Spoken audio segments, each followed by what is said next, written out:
Nga gjuetar, në pre e krimit. Një seri atentate është ka synuar eliminimin e disa policëve në Shkodër. Të paktën 13 atentate ndaj njerëzve të rendit në vetëm 4 vite, në një zonë të mbërthyer nga betejë mes bandave dhe lufta për kanabisin e Dukagjinit.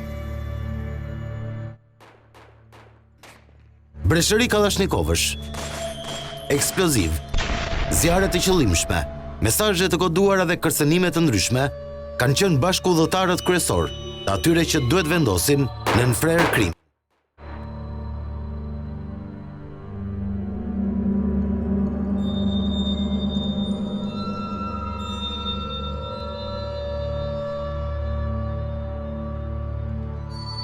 Akuzat më të shpeshta për atentatet lidhen me rrjedhjen e informacionit brenda radhëve të uniformave blu.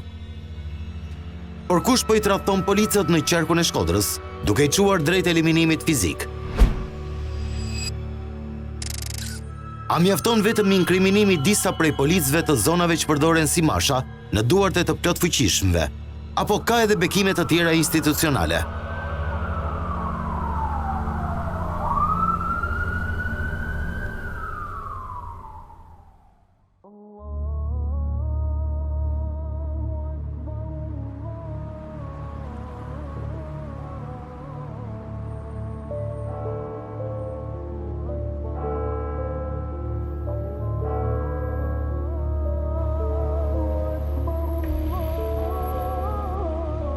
Jeta në Shkodër vijon me monotoninë e zakonshme. Me sfidat e përditshme në qytetin e biçikletave dhe bizneset që hapin qepenët, duke shpresuar për një ditë të mbar. Në kryeqendrën e veriut, në dukje gjithçka është e paqet dhe pas një problem madhor. Por në qoftë se gërvisht vetëm pak të qetësi të rrejshme, kupton se ekzistojnë dy realitete shumë të kundërta. Krimi është faktori i rëndësishëm në përditshmërinë e qytetit, madje edhe vendimarrës për mbarvajtjen e tij.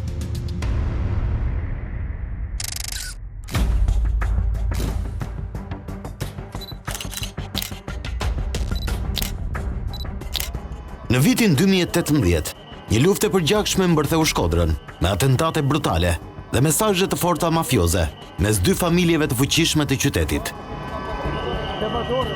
Mbi 20 viktima mes njerëzve të dy fiseve të forta. Një luftë që nuk u shua kurrë. Situata në rrafshin kriminal nuk ka ndryshuar shumë që nga shfaqja e këtij dokumentari të Inside Story në tetor të 2023-shit. Në vorbullën e luftës mes grupeve kriminale e gjejnë veten shpeshherë policët. Ata duhet të mbrojnë ligjin dhe bëjnë detyrën. Kjo i ekspozon ndaj kërcënimeve të krimit. Duhet thënë se grupet kriminale nuk kanë asnjë rezervë as kur bëhet fjalë për njerëzit e ligjit, të cilët nëse nuk e arrijnë t'i blejnë, i kërcënojnë. Nga viti 2020 deri në vitin 2024, në policinë e qarkut të Shkodrës janë kryer 13 atentate që kanë pasur si shinjestër policët, ngjarje të dyshuara për shkak të detyrës. Nga këto, në 7 raste është vendosur lënda plasës e eksploziv. Në 3 raste është hetuar për veprën shkatrimi pronës me zjarr. Në 3 raste janë hetuar për veprën vrasja me dashje, mbetur në tentativë dhe armbajtja pa leje. Nisur nga mënyra e realizimit të atentateve, duket se metoda më e preferuar që ka zgjedhur krimi është ajo me lëndë plasëse eksploziv. Dhe jo më kot. Aktet kriminale ndaj punojësve të policisë me përdorimin me eksplozivit apo zjarrit janë një shkelje e rëndë e ligjit për të krijuar pasiguri ndaj punojësit policisë dhe jo vetëm në kryerjen e detyrës, për vetë faktin sepse është një vepër penale që ka vështirësi për të dokumentuar pasi provat pothuajse shkatërrohen në vendngjarje. Veprën penale të shkatërimit pronës me eksploziv, drejtuar ndaj punojësit policisë, personalisht nuk do ta konsideroja një sulm individual, por një sulm me paramendim që i bëhet gjithë organizatës sonë policore. Kjo do thotë se ata marrin informacion diku madje shumë sakt, dikush i shet policët. Ky person, që flet në kushtet e anonimatit, punon prej vitesh në policinë e Shkodrës. I gjendur përballë frikës se në një të ardhme të afërt mund të ketë fatin e kolegëve të tij, ka vendosur të flasë dhe të adresoj problematikat që kanë mbërthyer policinë e Shkodrës. Shpesh, të dorëzuar nga lidhjet e zgjatura të bandave brenda këtij institucioni. Policët shiten nga kolekt të tyre, është e pamundur që një pror që vjen nga rrethet të ketë dieni për gjithë policët. Janë ato policë që nga njëra anë e mbajnë mirë me shkelësit e ligjit, dhe nga ana tjetër i lëpien e prorëve për mos t'i transferuar dhe kështu të rishe mos e kput krijojnë balanca edhe financiare.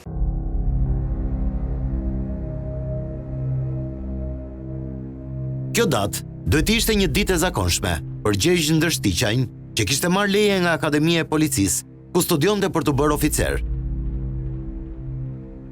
Atë të martë, 30 vjeçari dhe familja e tij ishin hapur dyert për të pritur njerëzit me rastin e një vjetorit të ndarjes nga jeta të gjyshit.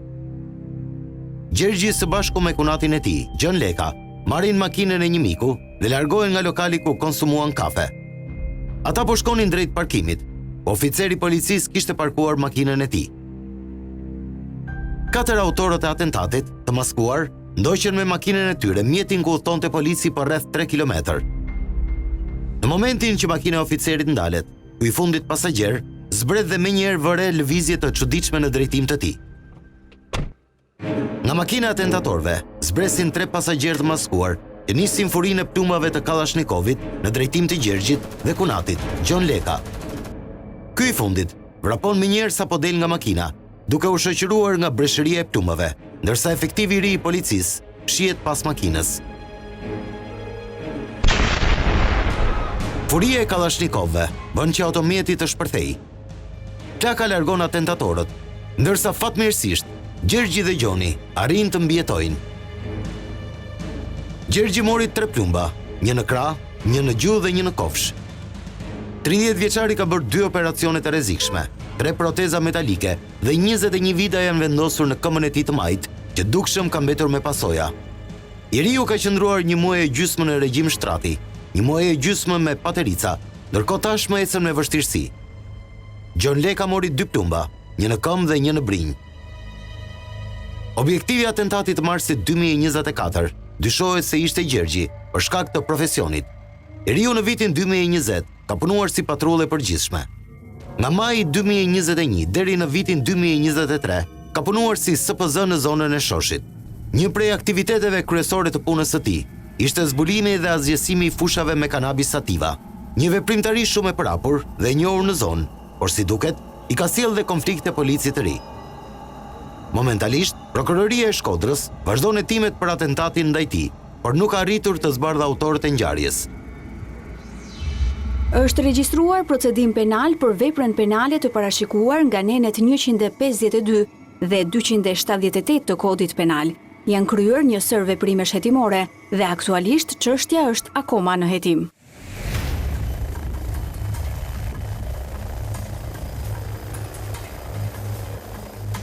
Policia e Shkodrës ka intensifikuar luftën kundër kultivimit të lëndëve narkotike në veri të vendit. Zonat e thella të Malësisë së Madhe, Dukagjini dhe Shala kanë qenë gjithmonë një vatër e nxehtë për uniformat blu. Aksione të shumta dhe të shpeshta ka patur vitet e fundit në këtë drejtim. Bimët e mbjella janë kapur dhe azgjësuar me mira, por pronarët e vërtet të këtyre parcelave nuk gjenden thuajse asnjëherë.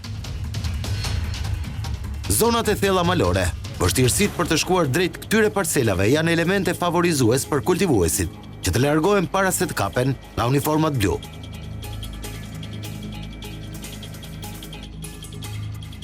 Drejtori i policisë së Shkodrës, Edmond Sulej, flet për luftën e madhe të efektive të tij për azgjësimin dhe eliminimin e parcelave me kanabis sativa.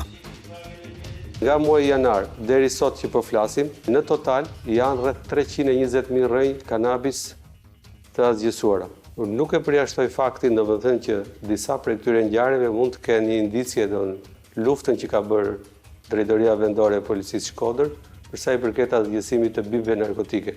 Por jo çdo rast mund të trajtohet si i tillë.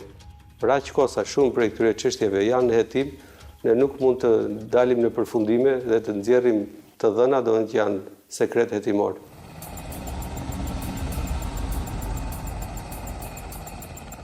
Efektivët e policisë shpesh detyrohen të ecin me orë të tëra në këmbë në terrene malore, duke vënë veten në rrezik nga mungesa e kushteve dhe nga pikasja që u bëhet nga elementët kriminal.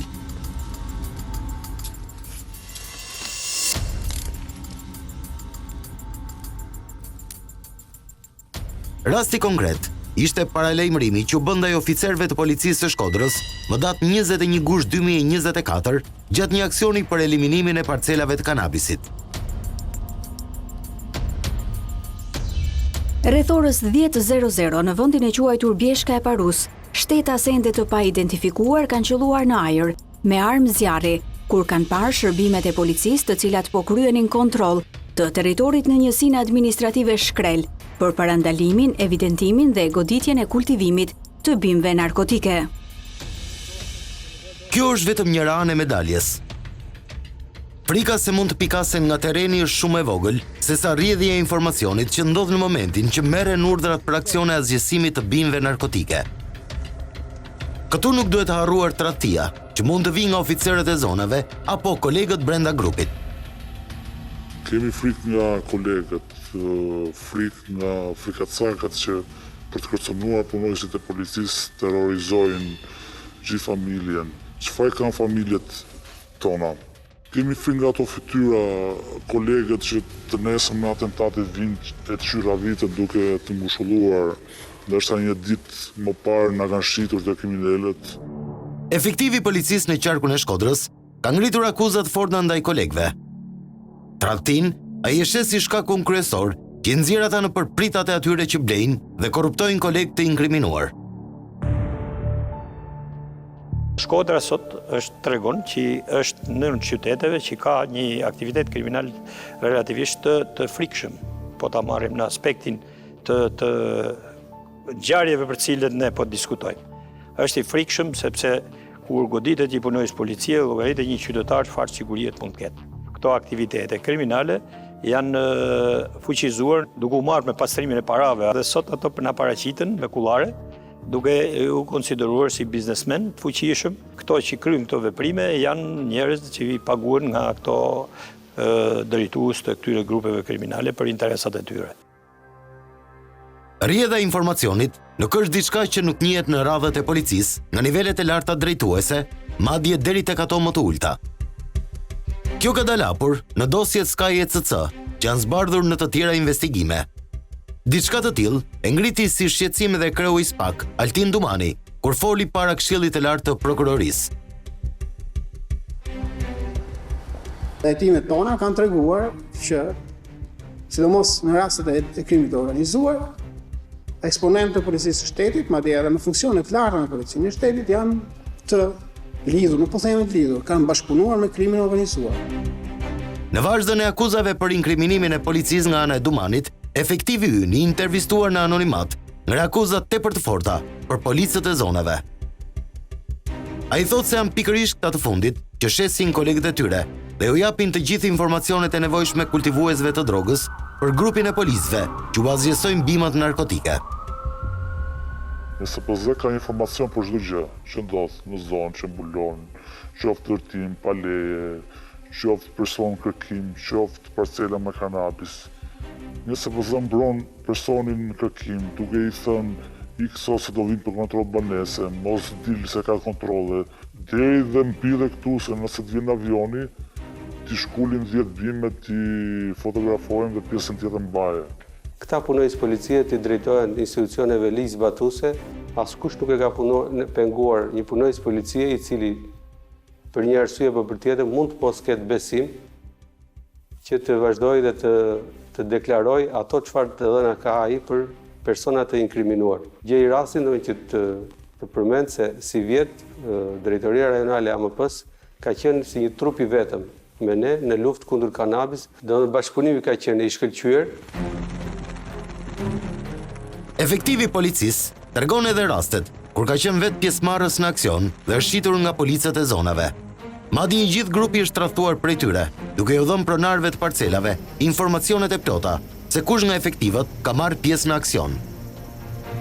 Kemi pas raste ku njerëzit na kanë marrë në telefon duke patur informacionin e saktë se kush ka shkuar në parcel, kush është drejtues grupi, kush është shofer dhe kush e ka vënë flak bimëve.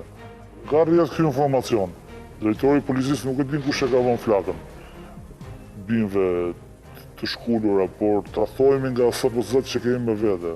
Fatkeqësisht, një nga dia më të mirë që ka policia e Shkodrës, Gjergj Ndërshtiqaj, po lufton me kohën pasi rrezikon e mbetet me pasoja nga atentati. Situata duket dramatike në radhët e policisë së Shkodrës, për sa kohë efektivët nuk besojnë te njëri tjetri. Na ka ndodhur shpesh herë duke shkuar në parcela që SPZ të devijojnë rrugën duke mos na çuar në vendin e dhënë, sepse një grup pune 4 deri në 5 veta nuk e njohin terrenin pa ndihmën e SPZ-s. Si mundet një grup pune të bëjë 12 rrugë në një terren ku vetëm Zoti na ruan? Dhe gjej 10-15 bimë, ndërsa në fushat e Shkodrës ka parcela me mijëra. Në momentin që policët tradhtojnë dhe nxjerrin zbuluar njëri tjetrin, po me qytetarët, çfarë mund të bëjnë? Këmbanat e alarmit kanë rënë prej vitesh në Shkodër.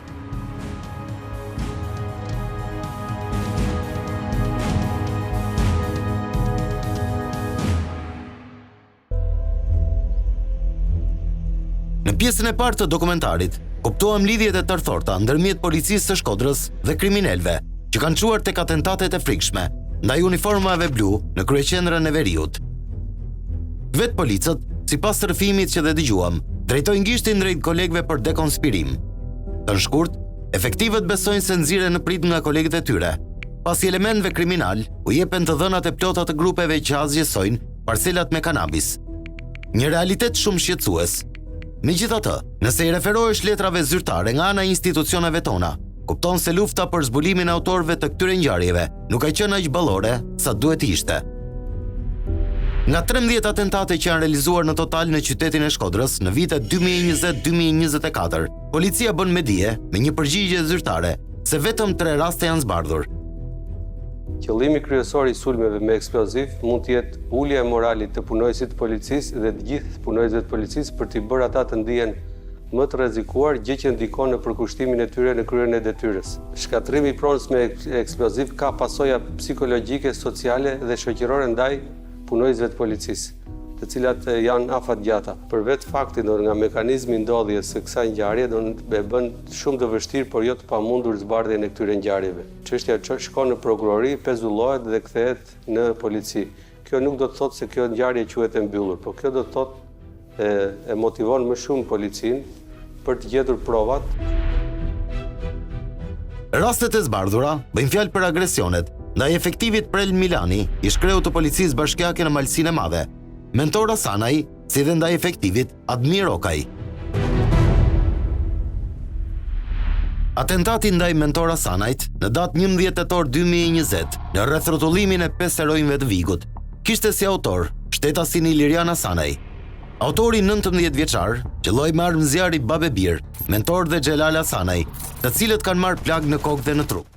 Të dëmtuarit janë qelluar me 8 pluma Kallashnikovi. Edhe Iliriani, autori i krimit, ishte djali një ish polici të quajtur Arbena Sanaj. Ishte pikërisht babai i tij ish polic, që gjatë negociatave e bindi të vedorzohej. Do ta dërzoj se s'ban, do të zbardhi drejt e Zotit. Nëse djali ka bërë gabim, do të marrin përgjegjësinë me ligj me drejt Zotit.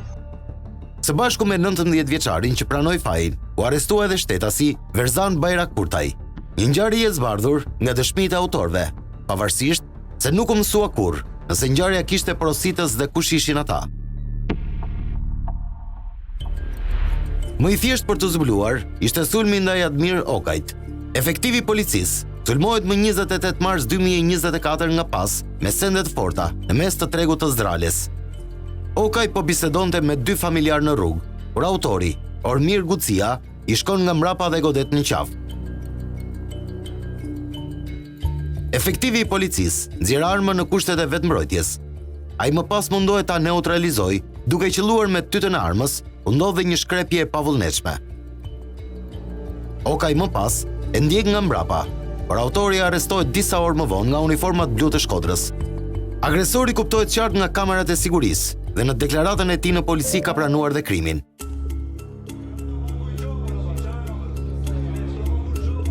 Tani do të ndalemi në një prej atentateve më të bujshme të kohëve të fundit, që ka pasur si objektiv një punonjës policie. Më 4 janar të vitit 2020, rreth orës 20:00, salla operative DVP Shkodër është njoftuar se në banesën e punonjësit të policisë, Prel Milani, në lagjen Guerile, rruga Lis Paia, ka ndodhur një shpërthim eksploziv. Ky procedim është ndarë dhe pezulluar për një rast tjetër dhe për bashkëpunëtorët. Janë përfunduar hetimet në datën 17/7/2023 dhe është dërguar për gjykimin me një person të marrë të pandehur. Aktualisht ka përfunduar gjykimin në shkallën e parë me vendim fajësie. Janë në proces procedurat e ankimit në apel. Lënda plastëse ka shpërthyer në derën e pasme të shtëpisë efektivit të policisë. Fatmirësisht, nuk solli pasoja fatale në njerëz. Po, nuk mund të harroj me gjithse kanë kaluar disa vite. Unë kam pas dal nga shtëpia me shku në punë. Edhe masi kam rrit tek drejtoria e policisë, më tha dikush ka ndodhur një shpërthim, mandej më ka marrë gruaja, edhe më tha ka ndodhur një shpërthim pas shtëpisë tuaj. Jam kthyer atë me disa kolegë, kanë ardhur nga ngjarje, kanë pa.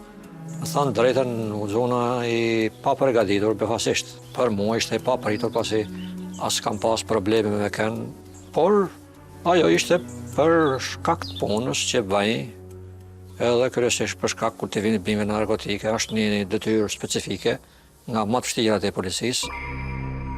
Policia e Shkodrës ka zbatuar vendimin e gjykatës për ndalimin e Dednikës si autori vendosjes së eksplozivit ndaj oficerit të policisë që kishte shërbyer në të shkuarën si shefi policisë së theftit. Deda është arrestuar për shkak të disa përgjimeve të bisedave telefonike që ka zhvilluar me persona të tjerë. Më datë 5 janar, ai shkruan mikut të tij mesazh në orën 6:59. Biseda zhvillohet ndërmjet Dedës dhe mikut të tij, A. Arra. Dajanikës pretendon se nipi i tij është i pafajshëm dhe nuk është ai personi që i ka vendosur eksploziv policit.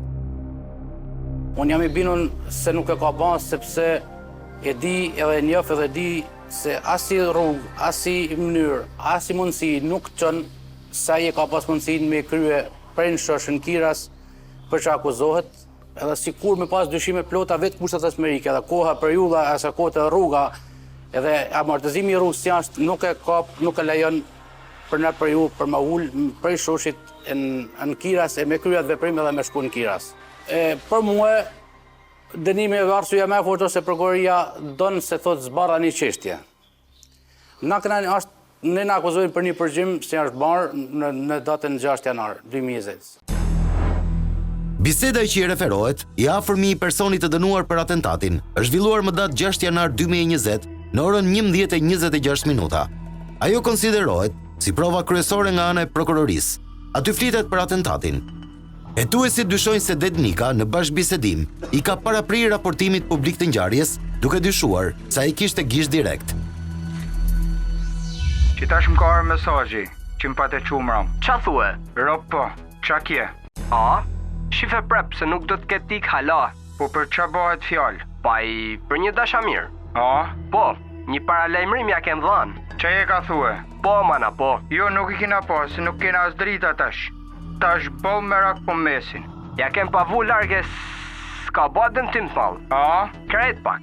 Në këtë përgjim, pretendohet se Dednika ka thënë se ja kam vunë për Milanit. Nërkosin përgjim, si vetë gjykata na ka thënë disponim diskon, thotë se ja kanë vunë, po ja kanë vunë lërë, nuk i ka ba dam. Nuk është marrë parasysh, as nuk janë marrë qelitë të telefonit, e vetë me fjallë si akuzohet edhe si është dënuar 5 vite gjys, është një vetëm ja kam vunë, një shkruajnë, ja kam vunë. Në 3 përgjime si janë ba, nësë nënën oficeri policisori o kush e ka ba domethënë transkriptin, në të 3 si janë ba, të 3 dalin të ndryshme. Këto janë vetëm pretendimet e dajes së Dednikës, ndërkohë që nga biseda që do të dëgjoni tani, gjyqtari Tonin Sterkaj ka vendosur dënim dhe shpalljen fajtor të Dednikës. Me shak se ta shëm kohë mesazhe si pa të çumrave. Çfarë thuaj? Po. Po çfarë po çfarë dile? Ai prej da kavie. A? Para la rruga che fa male. Çfarë thuaj? Po valla. Oh, Ja, tash. Si ka po ave s'ke na drejta tash. Ja, tash. Ja, se non da shikova se to marak tash po mese. Çdo shkruaj po internet ka shtat sa hati. Po lajme të tërë në Azerbajdžan. Kur i shaf të shkoda. Lalla. Po po çfarë po ka dia la dia? Zara të dështim. Po do të. Këva zvoja sojet aty bel milionë. Aha. Do të pa unë lërgës. Po më të pa. E pak të da. Do përzot.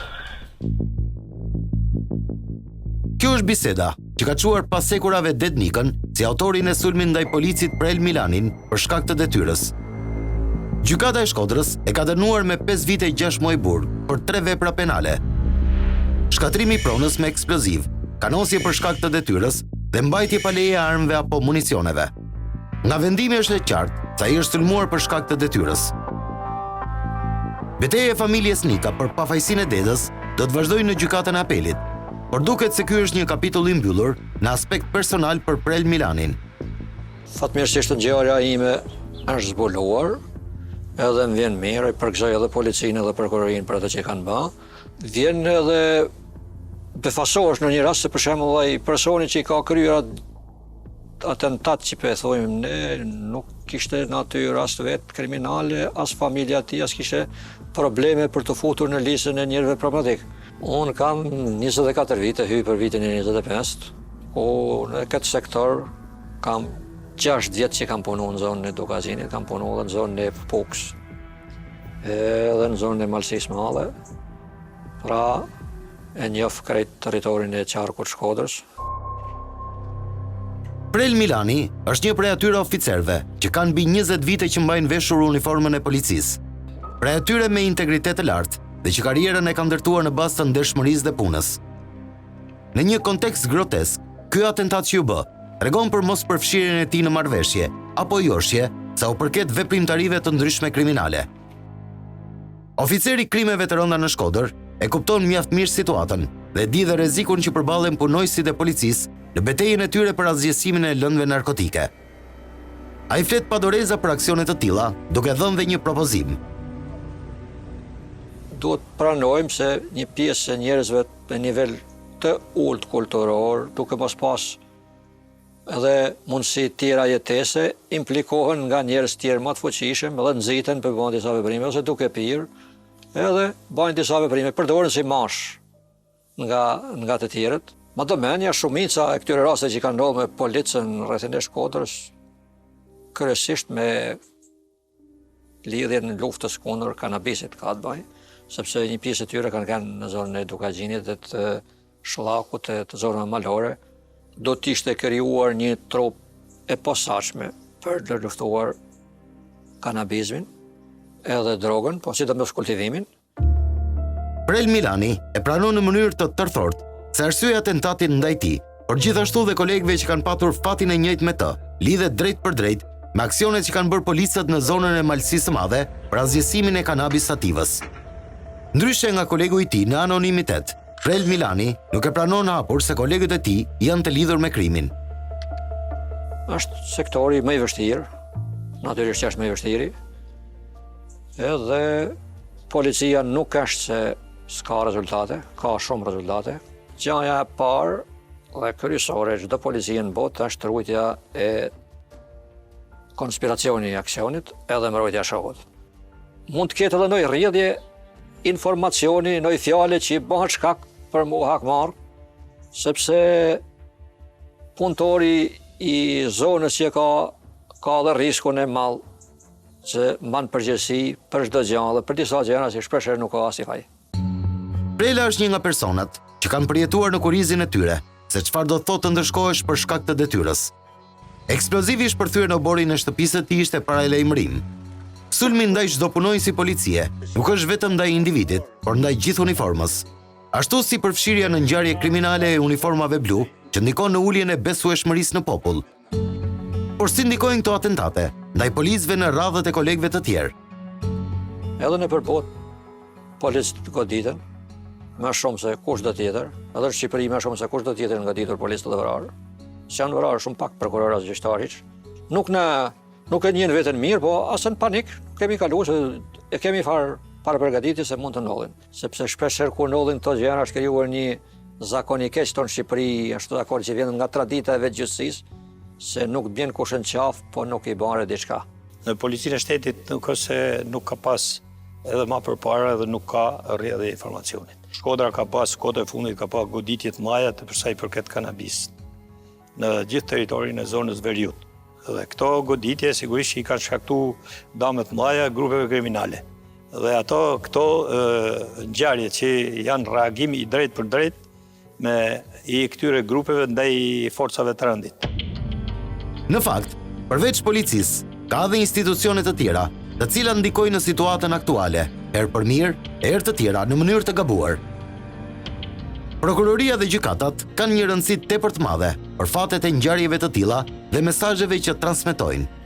Vendimet e marra, ndonjëherë me masa tepër të lehta, ndikojnë që autorët e ngjarjeve të tilla kriminale të mos marrin dënimin e merituar. Kena besim se prokuroria do të vazhdojë hetimet, e dim se dinamiti dhe zjarri janë veprat më të vështira penale për të zbuluar. Urojmë që mos të ketë më ngjarje të tilla, edhe puna e policisë sa më tepër që të perfeksionohet, aq më tepër do të ketë goditje kundër krimit në përgjithësi, edhe çdo lloj krimi në veçantë. Të mbështeten fuqimisht edhe nga strukturat e tjera ligjbatuese. Pra, nuk mund ta zgjidhin problemin vetëm drejtoria policisë shtetit, qofse nuk ka një bashkëpunim të mirë me prokurorinë e rrethit atje dhe me gjykatat e Shkodrës. Qofse tolerohet në njëna nga këto struktura do të tolerojnë grupet kriminale gjatë gjykimit, po shohim gjykata, atëherë detyrimisht edhe ashpërsia ndaj policisë do të jetë më e madhe nga grupet kriminale. Si është situata me ngjarjet e ndodhura në Shkodër dhe në sa prej tyre janë mbyllur hetimet e kanë mbetur pa autor? A kanë ndikuar ngjarje të tilla në largimet e shumta në radhët e policisë?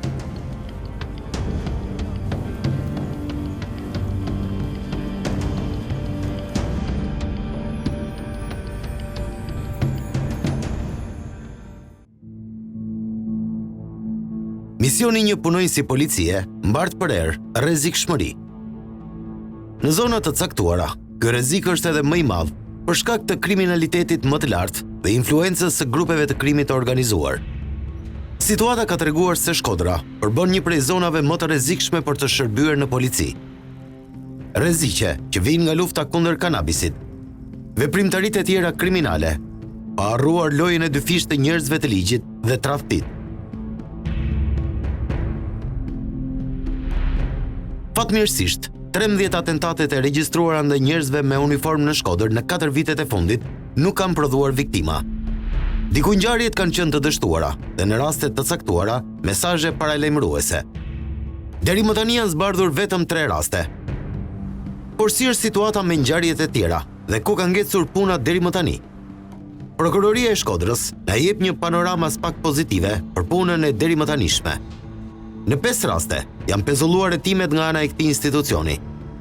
Duke qenë pa autor, dosjet janë kthyer sërish në policinë e Shkodrës për të vazhduar veprimet. Zakonisht, dosjet të tilla mbeten pa autor dhe zën pluhur në raftet e institucioneve tona pa u zbardhur kurrë. 5 rastet e tjera janë ende në hetim, pasi prokuroria po punon për zbardhjen e tyre. Megjithatë, nisur nga shembujt e mësipërm, duket se do të kenë të njëjtin fat me sulmet e tjera ndaj policisë. Megjithatë, drejtori i policisë së Shkodrës, Edmond Sulej, nuk është i atij mendimi, pasi beson se ende ka shpresë për zbardhjen e këtyre rasteve. Me këtë rast do të përcjellja një mesazh për punonjësit e policisë. Në momentet e vështira të ndodhjes së ngjarjeve, kemi siguruar punonjësit e policisë se ata nuk janë vetëm. Nga ana institucionale, në bashkëpunim me prokurorinë, nuk i kemi ndërprerë në asnjë çast përpjekjet për hetimin dhe zbulimin e këtyre akteve, si dhe për të garantuar sigurinë e punonjësve të policisë dhe familjarëve të tyre. Ne jemi të vendosur për të zbuluar autorët e këtyre krimeve të rënda dhe për t'i dërguar ata përpara përgjegjësisë. Pavarësisht se drejtori Sulej me të drejtë jep mesazhe motivuese për policët e rinj, duket se situata nuk është aq optimiste dhe dëshira për të qenë në radhët e policisë po bie. Të paktën këtë shqetësim shpreh kreu i sindikatës së pavarur të policëve, Sabedin Fishta. Fillimisht futen polici me dëshirë të madhe, duke ushtruar praktikën e detyrat e punonjësve, po i shikojnë edhe vështirësitë, se si përplasja nuk është aq e lehtë siç e mund ta kenë menduar, por është për jetë vdekje edhe me grupet kriminale, por njëkohësisht është edhe trajtimi që i bashkangjitet kësaj. Edhe që dyja bashkëto bëjnë atë që një pjesë e punojësve të policisë të largohen. Fakti që ne po nxorme kohët e fundit nga akademia hyn 400 punojës të ri policie fillun detyrën, tregon që këto 400 që hyrën ishin vendet bosh për këto 400, sepse nuk ka ndryshuar limiti i përgjithshëm organik i policisë shtetit.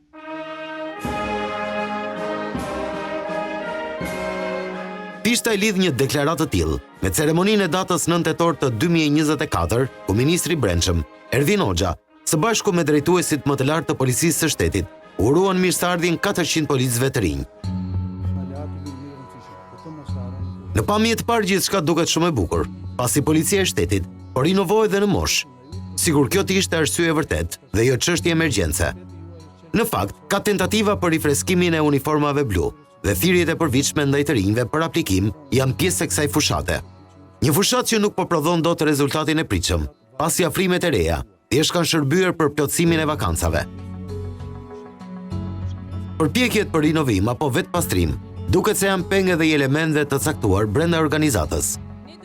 Ka disa plagë që janë të hapura dhe vëmin ende për inkriminimin e uniformave blu apo përdorimin e tyre si masha në duart e krimit. Transkriptimi i bisedave në aplikacionin Sky ECC ka nxjerrë zbuluar lidhjet e drejtuesve të policisë së shtetit me bandat, deri në dekonspirim aksionesh, devijime timesh apo dhënie informacionesh për të nxjerrë në prit kundërshtarët e tyre. Duke u rikthyer realitetit në Shkodër, nga zbardhjet e bisedave, është kuptuar se biznesmeni i arrestuar, Pollum Gjoka, ka pasur lidhje të forta në policinë e shtetit, por dhe me drejtuesit e qarqeve në Shkodër dhe Lezhë. Gjoka kishte bashkëpunime të ngushta me Oltion Bistrin, i shefin e operacionales, që sot është në pranga. Ky i fundit i jep të gjitha informacionet që merrte, por po ashtu mbronte edhe bizneset e palishme të kazinove të Gjokës. Një tjetër emër që është i lidhur ngushtë me të arrestuarin e SPAK ishte edhe ish drejtori i Lezhës, Henry Gert Mitri. Ky i fundit kishte marrë përsipër të mbronte një kazino të palishme të Gjokës në Lezhë, por nuk ja kishte dalë mban. Madje i kishin hapur dhe probleme, pasi nuk kishte mbajtur fjalën e dhënë.